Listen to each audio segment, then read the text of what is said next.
We've all been stuck in a rut with our running where instead of getting better, we're either staying the same or getting worse. In today's video, we're going to talk about 8 things that I've found that many runners have got in common when they get stuck in that rut. I'm Lindsey Parry from CoachParry.com. Markus is going to take you through the first point.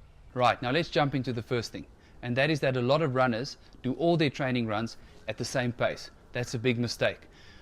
Never forget the 80-20 principle, where you want to be doing a minimum of 80% at your low intensities and 20% or less at high intensity. The smaller the gap is between your easy run and your hard run pace is, the more likely you'll be plateauing out, and that's a big problem for any runner.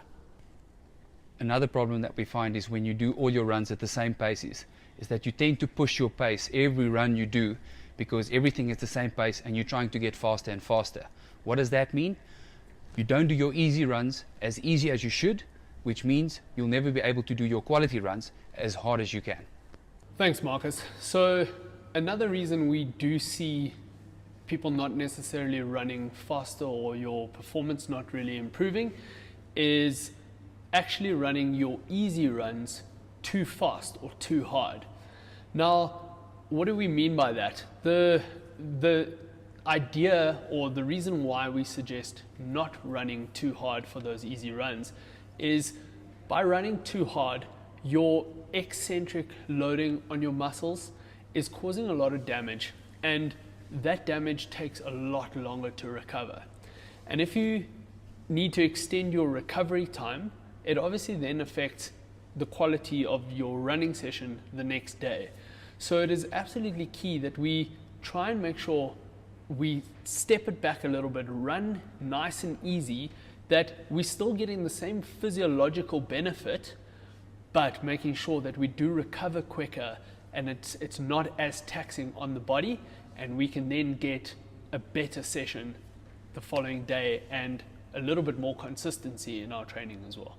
So physiologically speaking, by slowing down and running those easy runs easy enough is really focusing on more of an improved aerobic capacity. Now, what do we mean by an improved aerobic capacity?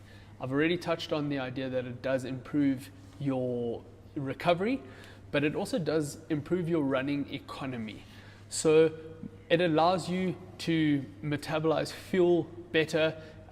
You don't also necessarily need as much fuel or go through fuel and burn your muscle glycogen stores a lot quicker. And also it really does, as I mentioned, really around the muscle damage. So you get little micro tears in the muscles with any training really, and the harder we work, again, it causes more of those little micro tears. That's more bleeding and more inflammation, and all of that plays that role as to how does it affect your recovery period. And those are really what we're trying to focus on and eliminate that so that it makes our life a little bit easier from a recovery point of view. All right, thanks Dev for that information. So I'm going to talk about consistency. Consistency in training, many coaches regard this as probably the main or the most important thing within your training. And the reason for that is if you don't have days on days, weeks and weeks and months of training, you're going to start falling apart and you never actually see the improvements happen over time. Think of consistency almost like a bit of a financial investment. These small little bits over time lead to big amounts, and that's the same thing as fitness. So what you're looking to do is really try and keep up with the training. This does not mean that you need to be training every day. Remember, rest is considered a session as well. Essentially what I'm saying is it's more around building days on days, and then the weeks on top of the weeks, and then the months on top of the months, and that's what's going to really help you improve your training and your running over time. Part of the reason why we really think consistency is important is because if you take a little bit of time off, perhaps for an injury or just general laziness, you try and bounce back to where you were before that injury. And our bodies don't work that way. We can't just expect to jump back and train the way that we used to. And so we'd rather make sure that we have these consistent bouts on top of each other. The other thing as well is that if you are just missing sessions over and over and over again, that can lead to the inconsistency, which will then lead to further injuries as well.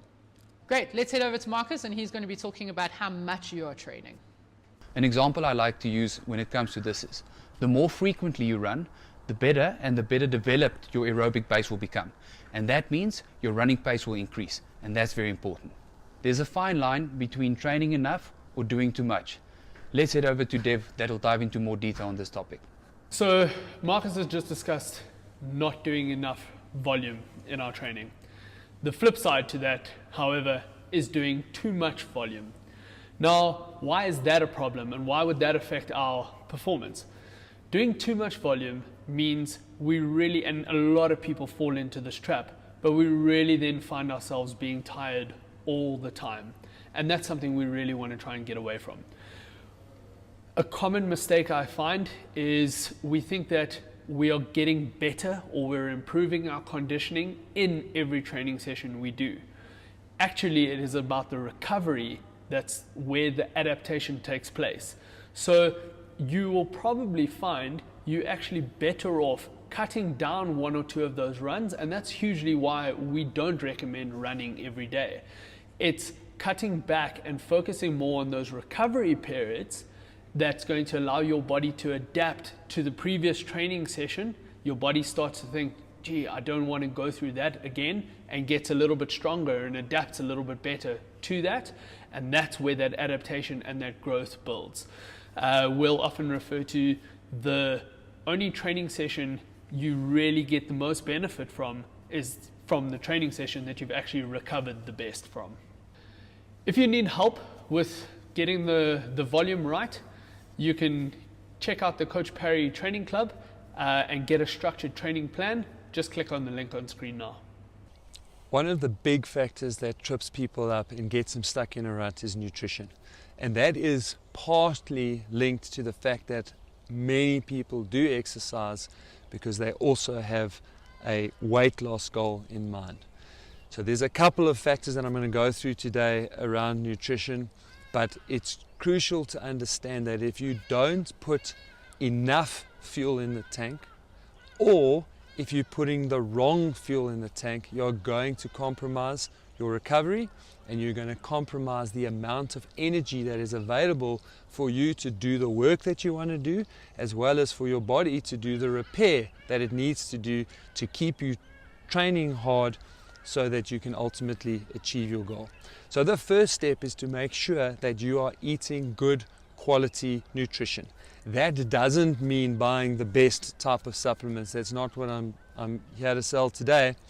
What we want you to do is to make sure you are eating good quality food, and if on reflection you are unable to get in enough of that good quality food because of work, family, life commitments, we will then have a look at how you can supplement with a couple of things to make sure that you are getting primarily enough carbohydrates, enough proteins, enough fats, enough vitamins and minerals so that you can perform at your best and recover at your best.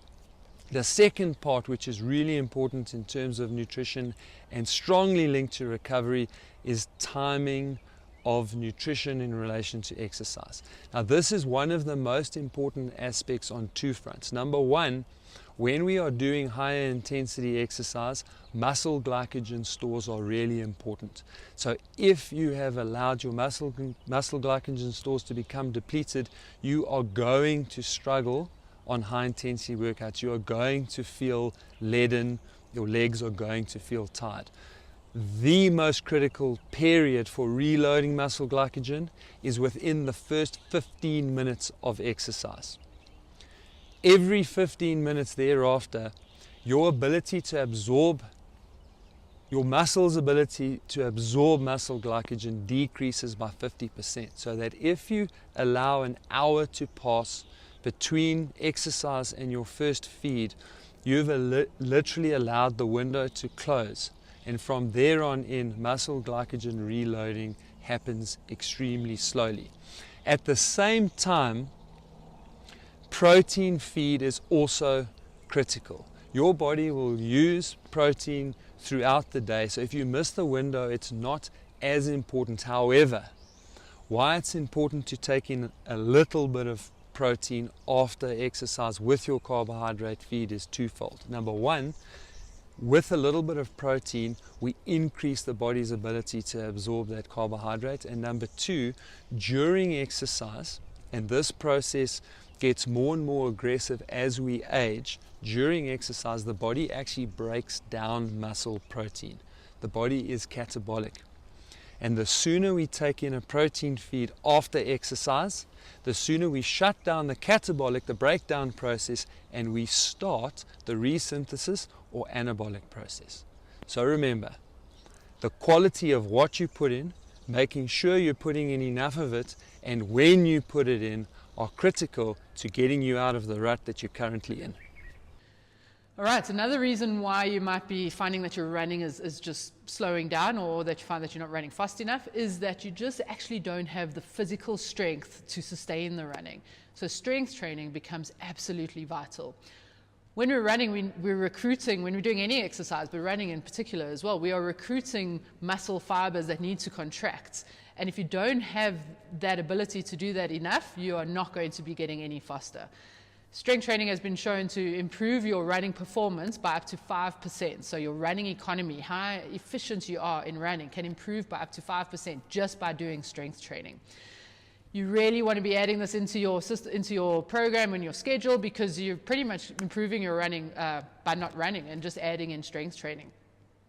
Some of the things that we really want to focus on, you want to be ensuring that you're doing some strength training that are focused in and around the prime movers, so lots of quads, lots of hamstrings, lots of glutes, lower limb, sort of stabilizing work, and really important not to forget some upper body and postural work. And this all then ties into, aside from some performance benefits to strength training, is delaying that onset of fatigue while you are running. You might find that in the last little bit of your race, you're really struggling to hang on. And strength training can also be a massive benefit to that aspect as well. So by adding in things like postural work, it'll really, really help when you get into that point of fatigue to maintain your running posture and your hips. If your hips are not sort of just tilting over all the time, you can then maintain a really good running gait as well. The next aspect of strength training and why this is so important is almost a bit of an indirect sort of thing, and that ties in with injury prevention. And so if you are able to stay injury-free, you will be able to run for longer. And we've spoken around how important consistency is in your running. And so we really want to be doing strength training to keep us injury-free so that we can leverage on that consistency. The next point that really compromises so many people's ability to improve, because it completely stunts their ability to recover, is sleep. We live in a world where people can work later, we've got access to each other for longer, we spend loads of time consuming things on laptops, on TVs, on cell phones, and all of these things add up to us getting less and more compromised sleep. Today I'm here to share with you how important sleep is and how to get more and, much more importantly, better quality sleep during the time that you can sleep. So sleep is critical because this is the period where the body undergoes most of its recovery. During sleep, we've got a number of hormonal processes that take place, in particular increases in testosterone and growth hormone secretion that only take place while we are sleeping and peak around about midnight to 2 a.m. in the morning. The later you go to bed, the lower that peak will be, because the process only gets going once we are asleep. So when we get to bed, how long we sleep for and the quality of that sleep is absolutely critical to ensuring that you are recovering properly during sleep. Now we know that you can't get a perfect number of hours every single night, so I don't like to get caught up in that number. I find people switch off as soon as I say you need to sleep for X number of hours. Suffice it to say that more is better than less, and this isn't something we have to get right every single day, but if we can get it right on more nights than we don't, you're going to give yourself a big leg up in recovery, and that is going to lead to you becoming a better runner. So step one is trying to get into bed 30 to 60 minutes earlier than you currently are. That will already make an enormous difference to your ability to recover. The second step in terms of helping you fall asleep, number one, and helping you get into the all-important deep REM sleep, is getting yourself off screens. Blue light operates in the same way that the sun operates. It tells your brain that it is still daytime, and humans evolved to sleep at night. So if you can get yourself off any blue light device, cell phone, laptop, iPad, television, for 30 or more minutes before you go to sleep, it's going to make a huge difference in your ability to fall asleep, and a very big difference for you in terms of how deep you sleep.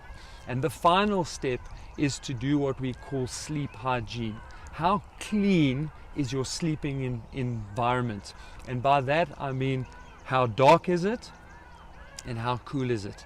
A very hot light environment with any flashing lights, a red light from a TV or anything on standby, impacts your ability to go into deep sleep. So we want a nice dark room, wherever possible, a cooler room. If you follow those three steps, getting into bed earlier, getting yourself off your screens, and having a nice dark room clear of digital devices, you are going to make enormous steps in your ability to recover, and that is going to have a direct role in helping you get out of your rut and perform better. If you got value out of this video, please hit the like button, and if you are struggling with any one of these 8 points, please pop that into the comments below. If you're lying in bed watching this on your phone, it's time to shut it off.